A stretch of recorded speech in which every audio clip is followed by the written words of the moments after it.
Recording by Bill Yallely. Show Business by Boyd Ellenby. Translated by William C. Boyd and Lyle G. Boyd. Except for old Dworkin, Kotha's bar was deserted when I dropped in shortly after midnight. The ship from Earth was still 2 days away, and the Martian flagship would get in the next morning, with 700 passengers for Earth on it. Dworkin must have been waiting in Luna City a whole week, at 6,000 credits a day. That's as steep to me as it is to you, but money never seemed to worry Dworkin. He raised the heavy green lids from his protruding brown eyes as I came in. He waved his tail. "Sit down and join me," he invited in his guttural voice. "It is not good for a man to drink alone, but I have no company in this Baidigaz deserted hole. A man must something be doing, what?" I sat down in the booth across from my Venusian friend and stared at him while he punched a new order into the drink board. "For me, another shikich," he announced. "And for you, the same?" Against my better judgment, for I knew I'd have plenty to do handling that mob of tourists. The first crowd of the season is always the roughest. Tomorrow, I consented. Dworkin had already consumed 6 of the explosive things, as the empty glasses on the table showed, but he exhibited no effects. I made a mental note, as I'd done so often before, that this time I would not exceed the safe terrestrial limit of 2. "You must be in the money again, drinking in Port Shishik," I remarked. "What are you doing in Luna City this time?" He merely lifted his heavy eyelids and stared at me without expression. "No, in the money I am not. There are too many chiselers in business. Just when I think I have a good thing, I am swindled. It is too bad." He snorted through his ugly snout, making the Venusian equivalent of a sigh. I knew there was a story waiting behind that warty skin, but I was not sure I wanted to hear it. For the next round of drinks would be on me, and shishik was 150 credits a shot. Still, a man on a moon assignment has to amuse himself somehow. So I said, "What's the latest episode in the Dworkin soap opera? What is the merchandise this time? Gems?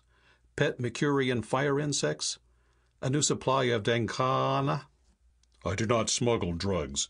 That is a base lie," replied my friend stolidly. He knew, of course, that I still suspected him to be the source of the last load of that potent narcotic, although I had no more proof than did the Planetary Bureau of Investigation. He took a long pull at his drink before he spoke again. "But Dworkin is never down for long. This time it is show business. You remember how I have always been by the theater so fascinated? Well, I decided to open a show here in Luna City. Think of all the travelers, bored stiff by space and the emptiness thereof, who pass through here during the season. Even if only half of them go to my show, it cannot fail." I waited for some mention of free tickets, but none was made. I was about as anxious to see Dworkin's show as I was to walk barefoot across the Mare Imbrium, but I asked with what enthusiasm I could force. "What sort of act are you putting on? Girls?" I shuddered as I recalled the pathetic shop-worn chorus girls that Sam Lowe had tried to pass off last year on the gullible tourists of the spaceways. That show had lasted 10 nights, 9 more than it deserved to. There are limits even to the gullibility of earth-lubbers. "Yes, girls," replied Dworkin, "but not what you are perhaps thinking. Martian girls." This was more interesting. Even if the girls were now a little too old for the stage in the Martian capital, they would still get loud cheers on the moon. I knew. I started to say so, but Dworkin interrupted. "And not the miserable girls they buy from the slave traders in Beoston. These girls I collected myself from the country along the Upper Canal." I repressed my impulse to show my curiosity. It could be all perfectly true, and if it were not, the opening night would tell. But it sounded a lot like one of Dworkin's taller tales.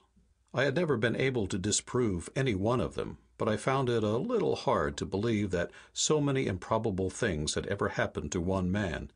However, I like being entertained, if it doesn't cost me too much, so I finally said, "I suppose you were going to tell me you ventured out into the interior of Mars, carrying a 6-week supply of water and oxygen on your back, and visited the exo-theaters on the spot?" "How did you know that?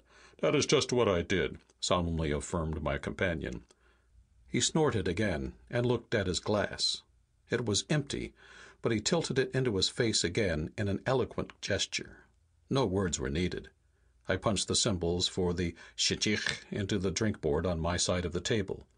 Then, after hesitating, I punched the 2 in signal. I must remember, though, that this was my second and last.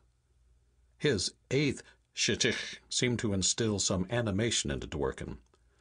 I know you feel skepticism after my exploits. You will see tomorrow night that I speak true.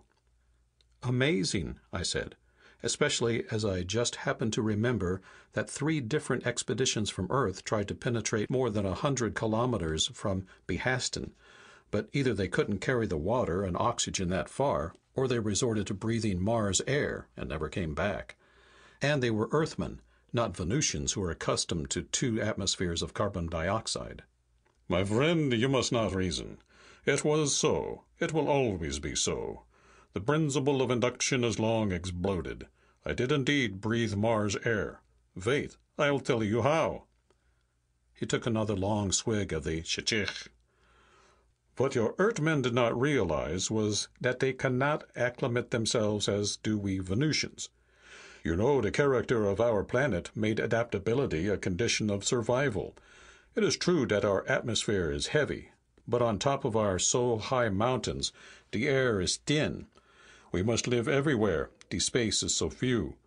I first adapted myself on Earth to live. I was there a whole year, you will recollect. Then I go further. Your engineers construct air tanks that made like the air of the mountains, thin. So I learned to live in those tanks. Each day I have spent 1, 2, 3 hours in them. I get so I can breathe air at 1/3 pressure of your already thin atmosphere, and at 1/6 the tension of oxygen. No, my friend, you could not do this. Your lungs burst. But old Dworkin, he has done it. I take with me only some water, for I know the Martians, they not give water. To trade, some miniature kerosene lamps. You know, they got no fuel oil now, only atomics. But these little lamps, they like for antiques, for sentiment, because their great-grandfathers used them. Well, I walked through Valajas and not stop. Too close by the capital. Too much contact with men of outer planets. I also walked through Bure and Zamet. I come to a small place where they never see foreigner. Name Tasaha. Oh, I tell you, the men of the outer planets do not know Mars. How delightful, how unspoiled are the Martians once you get away from the people by tourists so spoiled. How wonderful across the sands to go, free as birds. The so friendly greetings of the Martian men and the Martian women. Ah, well, in Tasaha I go to theater. Such lovely girls. You will see. But I saw something else that, my friend, you hardly believe. Dworkin looked down at his empty glass and snorted gently. I took the hint, although for myself I ordered the less lethal Martian Azadzani. I was already having difficulty believing parts of his narrative, and it would be interesting to see if the rest were any harder. My companion continued.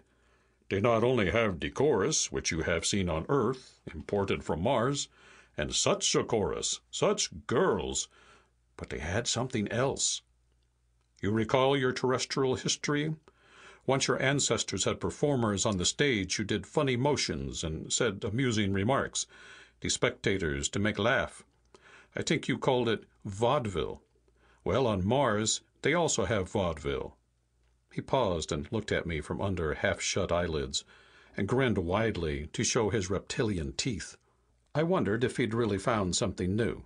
I would even be willing to pay for a glimpse of Martian vaudeville.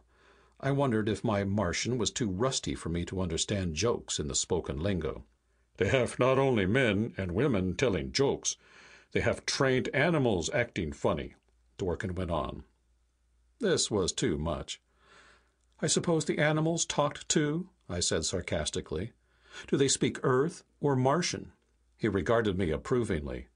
My friend, you catch on quick. He raised a paw. Now don't at conclusions jump. Let me explain. At first I did not believe it either.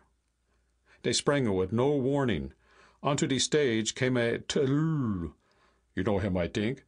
And a Shiyuchid.